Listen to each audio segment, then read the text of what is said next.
What's an Eruv? A seemingly simple question, but you've come to the wrong place if you want the answer.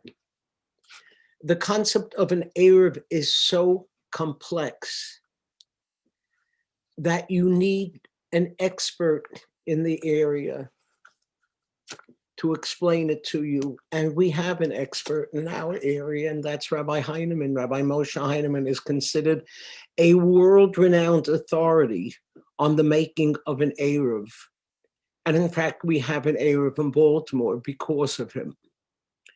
So if you really want to know all of the halachic aspects of an Eruv, you go to him and he will explain to you the difference between a lechi and a tefach, between a kinyan kesef and a tzuras hapesach, and the difference between an Eruv chatzeros and an Eruv tafshilin. I'm not an expert in these areas. I'm just a general practitioner. I do know what some of these words mean and their deeper understanding, but how they make themselves manifest in the making of an Eruv, we leave for an Eruv specialist. For us, it's important to know that Eruv means a mixture.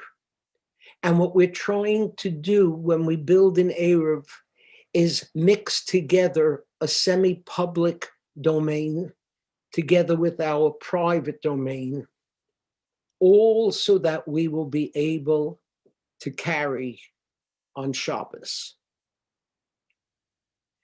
We are told in the Talmud that there are 39 malachot, 39 work aspects that we're not allowed to do on the Shabbos.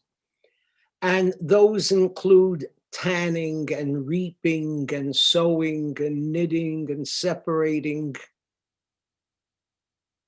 and carrying.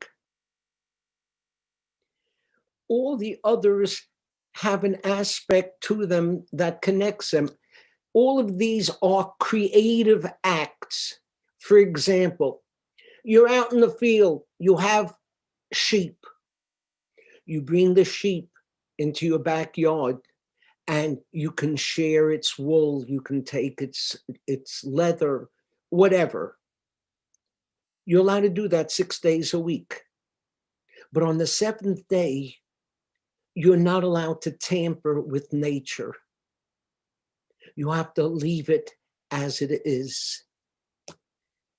Carrying that sheep into your home is making possible a violation of nature. And so carrying is prohibited. What you're allowed to carry and what you can't carry and how you can carry it makes up a good section in the Talmud, makes up a good section in the Code of Jewish Law in the Shulchan Aruch. But you should know that carrying was prohibited not just by way of these 39 acts, but also in the book of Yirmiyahu, it says, "Thus says the Lord, take heed for yourselves and carry nothing on the Sabbath day, nor bring anything by the gates of Jerusalem." And in the Torah, when we were given the manna to bring in for our food, we are told, Moshe said, "Let no man leave his place on the seventh day." He was telling us not to carry the manna on Shabbos. Not carrying on Shabbos is considered so important that, as we know, we don't sound the shofar on Rosh Hashanah if it comes out on Shabbos. We don't use the lulav and esrog on Sukkot if it comes out on Shabbos, because we want to make sure you don't carry from the outside in, from the semi-public into the private. However, in our East European days, this created a serious problem. A problem in regard to preparing food for Shabbos. People didn't have their own ovens, so they used to carry the food to make in the communal oven, in the communal bakery. But what do you do on Shabbos? And you do want to have warm food on Shabbos. That's part of the joy and the delight. And that's where chont was created. So the rabbis use this concept of the Eruv as expressed in the Talmud to set up whatever it was, whether it was wires and poles or natural boundaries, ways of enclosing a semi-public domain and make it part of our private domain. Those wires and those poles and the way they are erected and established is what makes for an Eruv. We're taking the public and mixing it with the private. To do that, we need the permission of the authorities of the city. They have to lease us the poles or lend or sign. But then it becomes part of our private domain. Here in Baltimore, that private domain is developed by natural boundaries and by boundaries that had to be built, connecting poles. Some of the natural boundaries come by way of the Beltway and comes by way of Jones Falls.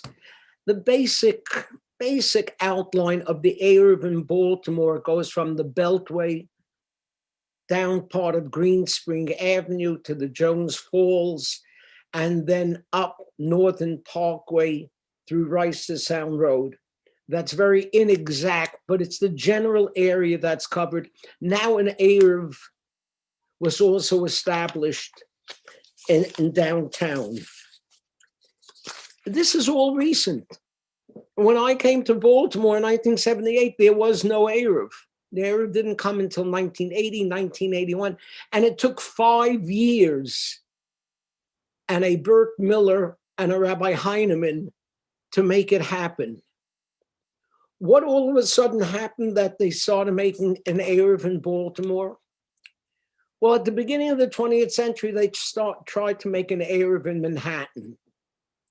But some rabbis agreed, and some rabbis disagreed. You know what that meant? That meant if you didn't use the Eruv, you were frum. If you used the Eruv, you were a guy. There's no in between. So the Eruv didn't make it. It was only when the Jews started moving out to the suburbs, and this was a smaller area and easier to, so to speak, enclose, that different communities started establishing Eruvs.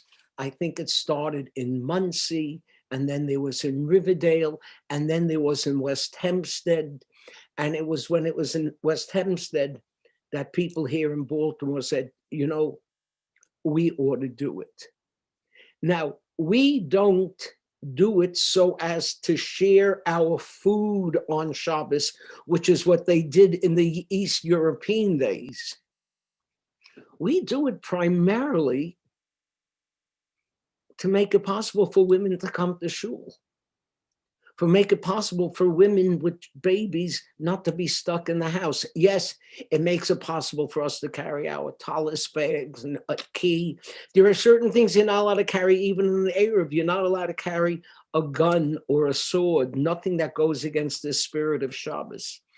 But the reality is the Eruv opened up communities to Orthodox Jews to be able to move there.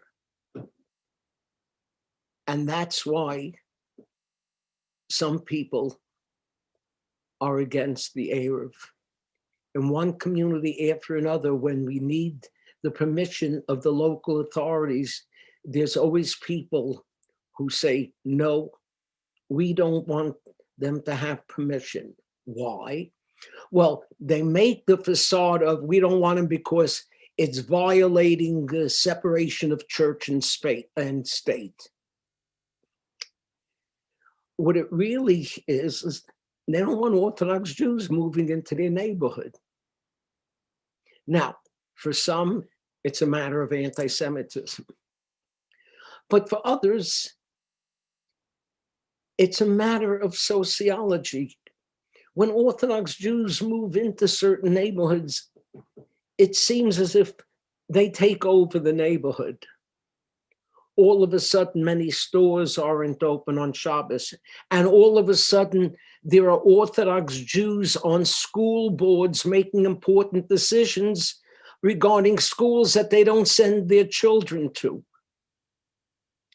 And so resentment sets in. And now there's a big battle in the Hamptons regarding the building of an Eruv for just these reasons. Here in Baltimore, we're very fortunate. It's an accepted fact that it's here. It's an accepted fact for me and you, but it's not for the people who have to go constantly and check and make sure all of the wires and all of the other arrangements that have gone into the making of the Eruv keep it all enclosed as one. That Eruv also makes it possible for our Baltimore Jewish community to shine as one. That's a nice mixture.